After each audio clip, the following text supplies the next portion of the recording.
요즘 엘리베이터를 타면 층 버튼에 붙여진 항균 필름을 쉽게 볼 수 있습니다. 또 뿌리는 소독제나 알코올 솜은 생활 방역의 한 축으로 자리 잡았습니다. 그렇다면 과연 이 같은 위생 제품들의 효과는 어떨까요? 태윤영 기자가 슬기로운 위생 제품 사용법 취재했습니다. 엘리베이터에 붙은 항균 필름. 이제는 익숙한 풍경이 됐습니다.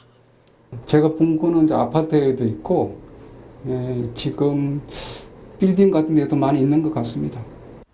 그렇다면 항균 필름의 효과는 어떨까요? 이 항균 필름에 함유된 구리 성분에 주목할 필요가 있습니다. 구리에서 나온 구리 이온이 세포 벽에 붙어 세균의 대사를 억제한다는 게 학계에 알려진 일반적인 이론입니다. 구리 이온 같은 경우는 박테리아가 만드는 바이오 필름이라는 보호막을 분해하는 데 가장 특화되어 있는 금속 이온이라고 할 수 있습니다. 그래서 이러한 바이오 필름을 형성하는 박테리아에 대해서 그 항균 효과가 다른 것보다는 상당히 크다고 할 수 있고요. 하지만 코로나19와 같은 바이러스의 효과가 있는지는 구체적인 데이터가 부족하다는 의견도 있습니다. 코로나 바이러스 같은 지금 발견된 지 얼마 안 된 이런 바이러스 같은 경우는 실험해본 경우가 많지 않고 이러한 바이러스를 지금 획득해서 실험을 할 수 있는 그런 실험실도 많지 않기 때문에 더 다양한 연구가 진행되어야 된다고 생각합니다. 그래서 물론 스테인리스와 플라스틱보다 구리에서 코로나 바이러스가 오래 생존하지 못한다는 최근 연구 결과가 있긴 하지만 전문가는 맹신해선 안 된다고 말합니다. 그러니까 구리 자체가 코로나 바이러스를 죽이는 것이 아니라 구리라는 표면이 바이러스가 오래 생존하기 어려운 조건인 거죠. 구리 항균 필름에 너무 맹신하면 안 되겠다.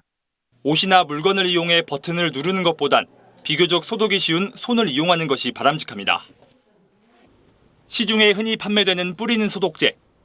질병관리본부는 소독 안내 지침을 통해 알코올과 치아 염소산 나트륨, 일명 가정용 락스 등 환경부가 인정한 성분은 바이러스 제거에 효과가 있다고 밝힙니다. WHO나 ECDC나 이런 국제 공인 기관들의 자료들을 많이 참조해가지고 바이러스를 제거하는 그런 효과가 있는 제품들이 있다라는 것을 이제 공유하고 그 제품까지 목록을 추가해서. 다만 환경부의 승인을 받은 제품이더라도 목적과 용도에 맞게 사용해야 하고 특히 손에 뿌리거나 분무에 그치는 경우 인체에 해가 갈 수 있기 때문에 주의해야 합니다. 세계보건기구 WHO는 살균 터널 등 소독제를 사람에게 분무, 분사하는 것을 권장하고 있지 않습니다. 효과도 미비한 데다 호흡기 증상을 일으킬 수 있다는 이유에서입니다. 특히 전문가들도 호흡기에 악영향을 미칠 수 있다며 주의를 요구합니다. 이게 소독제라는 것도 어떻게 보면은 세균을 죽이기 위한 약이니까 독성 물질이거든요. 호흡기나 기관지를 통해서 들어가서 폐가 망가지겠죠. 쉽게 하면 가습기 살균제가 이제 그런 개념이었으니까.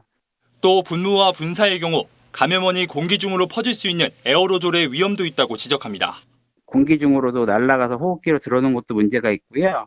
혹시라도 이제 그 바이러스가 묻어 있는데 뿌리는 걸 쓰면 그 분무의 힘으로 다시 그걸 타고 또 바이러스가 날아갈 수가 있어요. 이 같은 위험성을 최소화하기 위해선 사용 중 환기는 물론 마스크를 착용해야 한다고 전문가는 조언합니다. 또 원칙적으로 뿌리는 것보단 천에 소독제를 적셔서 닦아줘야 한다고 강조합니다. 같은 개념으로 알코올 솜을 이용한 휴대폰 소독도 감염병 예방에 효과가 있다고 덧붙였습니다. 딜라이브 서울 경기 케이블 TV 태윤영입니다.